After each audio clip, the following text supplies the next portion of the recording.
भाजीला काय नसेल ना, तर ही अशा प्रकारे थोडीशी वेगळ्या पद्धतीने डब्यासाठी किंवा जेवणामध्ये तोंडी लावण्यासाठी भाकरी, चपाती आणि भातासोबत एकदम परफेक्ट असं कॉम्बिनेशनची ही चटणी आहे.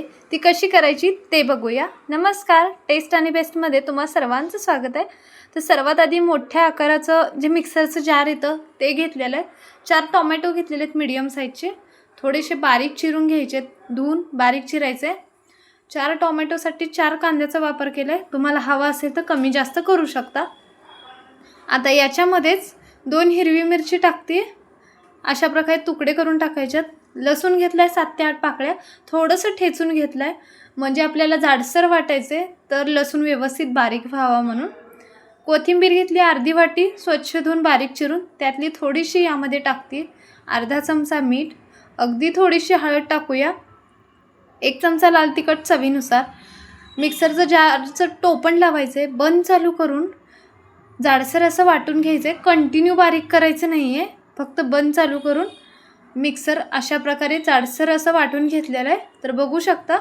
आता फोडणीसाठी कढईमध्ये मोठ्या चमच्याने 2 चमचे तेल टाकायचं आहे. तेल चांगलं गरम झालं की थोडीशी मोहरी, याच्यामध्येच अर्धा चमचा जिरे टाकायचे आहेत. जिरे मोहरी तळी गेली की कढीपत्त्याचे पानं घेतले 6 ते 7 आणि याच्यामध्येच आता चटणी टाकूया. चटणी टाकल्यावरती एक 2 ते 3 मिनटं गॅस मिडियमवरती करून परतून घ्यायचे. याच्यामध्ये जे शेंगाचं कूट आहे ते मी इथं 4 चमचे शेंगाचं कूट ॲड केलं आहे, पण व्हिडिओ स्किप झालेला आहे. तर तेलामध्ये टाकल्यानंतर ना एक 3 ते 4 मिनटं ही चटणी परतून घेतली आहे. तर अशा प्रकारे आपली चटणी तयार आहे.